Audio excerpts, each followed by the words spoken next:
Hello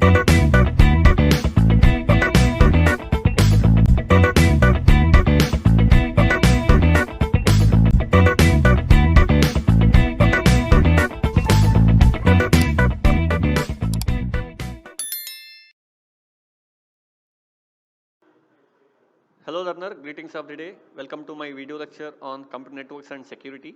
In this video, we will be discussing about two algorithms under public key cryptography.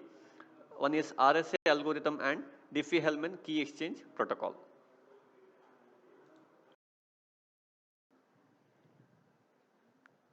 Now you have got some idea about cryptography and its types. Now I will be discussing about our main topic, that is RSA algorithm. RSA stands for three names of scientists who developed this algorithm, that is Rivest, Shamir and Adleman. These are the three scientists who developed this RSA algorithm. It is an asymmetric key cryptography or crypto system. It uses two keys as we have discussed. One is called as public key for encryption, which is used by sender. Another is private key for decryption, which is used by receiver at the receiver side. This RSA algorithm has three major steps. One is key generation. Once the keys are generated, next is encryption at the sender side, and third one is decryption at the receiver side.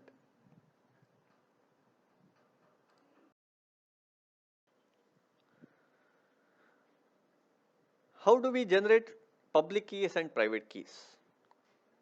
In order to find these two keys, we have some simple steps. First, we have to choose two large prime numbers, say P and Q. Next, we need to find n value, where n is equal to P into Q, and phi of n, which is equal to P minus 1 into Q minus 1. Then we need to find a E value, which is called as encryption key, such that E and phi of n are relatively prime. That means GCD of E comma phi of n should be equal to 1. And the value of E should be greater than 1 and it should be less than phi of n. Once we find the E value, next we need to find a decryption key, that is D, such a way that E into D mod phi of n should be equal to 1. So once we find E value and D value, now we can neglect or we can discard P and Q value. Once we have E and D, now we can generate public key and private key. Public key is nothing but combination of E and N, and private key is nothing but combination of D and N. We will discuss with an example. I have selected P is equal to 3 and Q is equal to 11, which are two prime numbers. And first I calculate N, which is nothing but P into Q, that is 3 into 11, 33. Next I need phi of n, which is equal to P minus 1 and Q minus 1. 2 into 10 is equal to 20. Next here I find E value such a way that E and phi of n should be relatively prime. So accordingly I choose E is equal to 7. That means GCD of 7 comma 10 is nothing but 1, which satisfies all the condition. Once I find E value, next I find D value. So here I know E value is equal to 7. I need a D value such a way that whenever I perform this operation, I need to get 1. So if I put D is equal to 3, that means here 7 into 3 is 21. 21 mod 20 is equal to 1.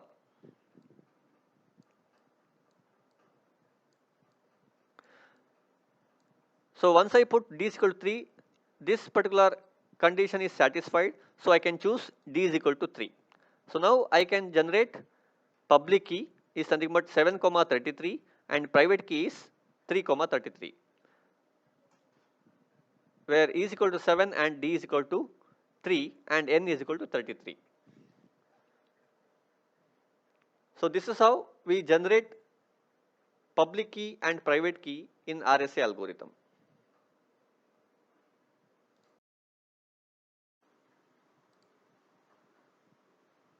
We have found public key and private key by using a key generation algorithm. The public key is given by 7,33 and private key is 3,33. Now the next step is to perform encryption and decryption. The formula for encryption is given by ciphertext C is equal to m to the power e mod n, where m is the message or the plain text, e comma n is nothing but the public key. This encryption will be done by the sender and ciphertext will be transferred through the unsecured network towards the receiver. For example, if I consider m is equal to 9, that is message is equal to 9, we can find ciphertext by using the formula here 9 to the power 7 mod 33 and we get answer is 15. So instead of 9, the sender will be sending 15 through the network towards the receiver. Once the receiver receives the ciphertext, the receiver will perform decryption in order to get plain text. So plain text is nothing but again message, that is m is equal to c to the power d mod n. Here m is the message, c is the received ciphertext, d comma n is the private key. So this is done by the receiver to obtain the plain text from the ciphertext. If we consider the same example, the received ciphertext is 15 and we have private key as 3,33. So we find message is equal to 15 to the power 3 mod 33 and we get the actual plain text back by using the decryption process. This is how the RSA algorithm is used to generate the keys and to perform encryption and decryption.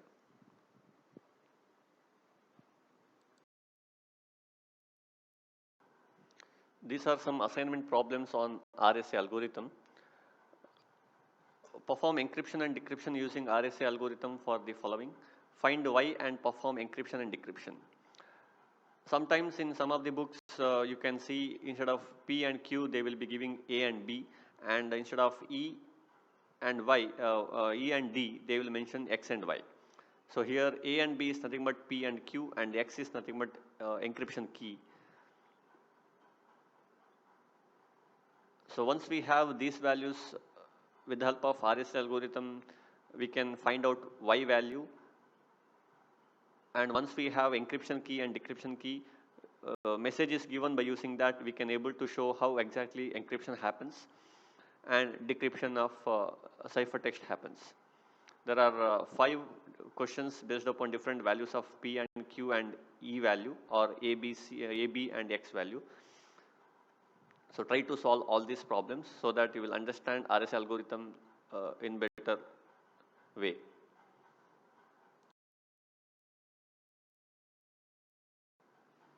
Another public key cryptography technique whatever we discuss here is Diffie-Hellman key exchange algorithm. Diffie-Hellman key exchange is a simple public key algorithm. Here the name itself indicates it's a key exchange algorithm. That means here we don't use this algorithm for encryption or decryption. This is just to exchange a symmetric key between sender and receiver. So that is why it is called as key exchange algorithm. The protocol enables two users to establish a secret key, that is symmetric key, using a public key scheme based on discrete algorithms. That means we use this algorithm to exchange a secret key or a same key between sender and receiver using the public key scheme. So to exchange a single key, we use 2 different keys. That is the meaning of that. The protocol is secure only if the authenticity of the 2 participants can be established. That means before we perform this algorithm, we have to ensure that there is a authentication between sender and receiver. That means the receiver has to authenticate the sender and the sender has to authenticate the receiver.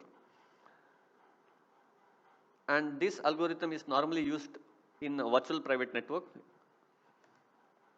we'll see how exactly the algorithm is used for exchanging a key between two parties.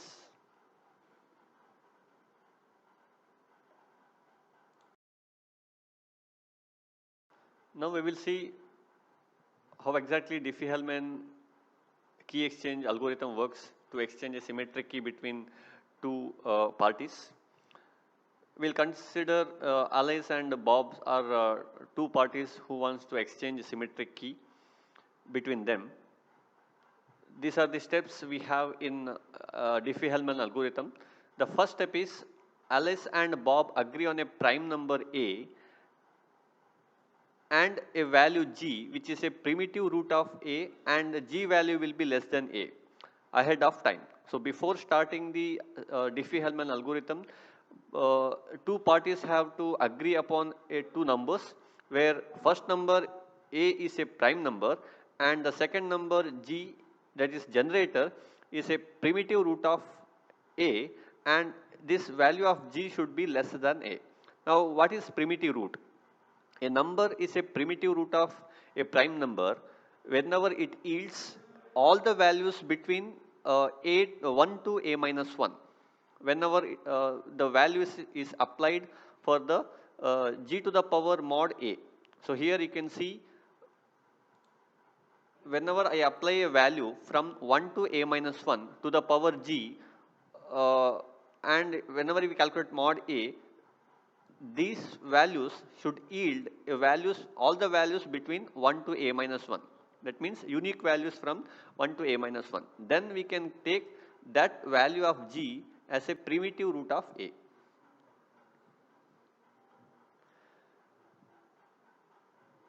Once we select a value and g value, then Alice and Bob will select their own private key, which will not be shared between them. So here we consider private key of Alice as x1 and private key of Bob as x2. The third step is, after selecting the private key, they calculate the public key. So public key means these will be exchanged between two parties. So the public key of Alice is y1, which is calculated as g to the power x1 mod a, and Bob will also calculate its public value, that is y2, which is equal to g to the power x2 mod a. Once we calculate y1 and y2, both the parties will exchange the values of y1 and y2. That means Alice will exchange y1 with Bob and Bob will exchange the value of y2 with Alice. So once this exchange is done, now both the parties will create their key, or it will calculate their key based upon the values which are exchanged and with the help of private key whatever they have chosen. So here the key of Alice will be calculated as k1 is equal to y2 to the power x1 mod a, where y2 is the public key whatever exchanged by Bob and x1 is the private key, and even Bob will also calculate k2 where k2 is equal to y1 to the power x2 mod a, where y1 is the public key exchanged with by Alice and x2 is the private key whatever selected by Bob. So once we calculate k1 and k2, we can able to prove that both the values of k1 and k2 will be equal. That means they are symmetric. So this is how we will be exchanging a symmetric key between two parties by using Diffie-Hellman algorithm. Now we will see how this algorithm works with an example.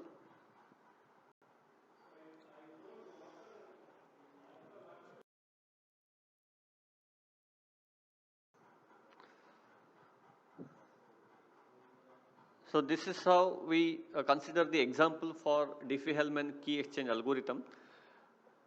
The first one is, first step is Alice and Bob will agree upon a prime number and a generator G value. So here I have taken prime number as 11 and generator is equal to 2, that is G value is 2. So we know that G is a primitive, it should be a primitive root of A and it should be less than A value. Now how we have chosen G is equal to 2?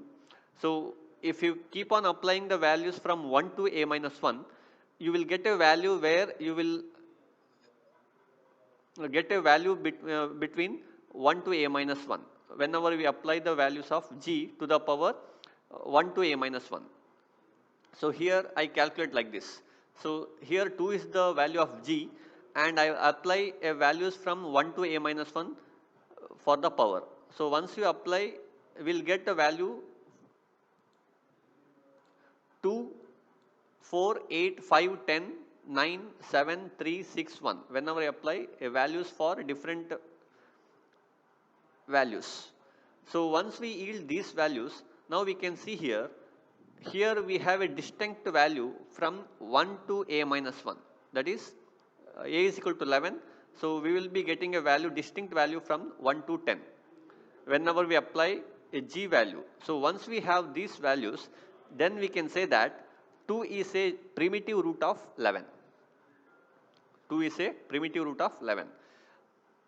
So this is not the starting value, we have to start with 1, but here I know that 2 will yield the primitive root of a, so that is why directly I have taken 2 as an example. You can also see, is there any other value which yields these values other than 2? That means we have to choose from 1 to a minus 1. A minus 1. So that is something what you can choose 1 to 11, sorry 10, 1 to 11, 1 to 10. So once we have a value and g value, next step is choosing the private key. So Alice will choose 8 as a private key and Bob will choose 4 as a private key. It can be any integer. Once we have a private key and for Alice and Bob, each will calculate its own public key. So where public key is equal to y1 is equal to g to the power x1 mod a. So here we apply the values of g, x1 and a. So 2 to the power 8 mod 11, which yields 3, and Bob will also calculate its public key by applying the values. So here g is equal to 2, x2 is equal to 4 and a is equal to 11. So 2 to the power 4 mod 11 is equal to 5. So once we have these public keys, both will exchange these values. So Bob will exchange its value 5 to Alice, and Alice will exchange the value of public key with the Bob. So once we have these values, each party will calculate its key by applying the formula. So key 1 is equal to y2 to the power x1 mod a. So where y2 is 5 and x1 is equal to 8 mod 11. So which yields 4 as a result. And if you consider the Bob's key calculation, even it yields the value as 4. So we can say that K1 and key 2 are equal. So that is why we can say that they are symmetric. So now both Alice and Bob will use this key for encryption and decryption process. So this is how two parties will be utilizing the Diffie-Hellman algorithm to exchange the symmetric key between them.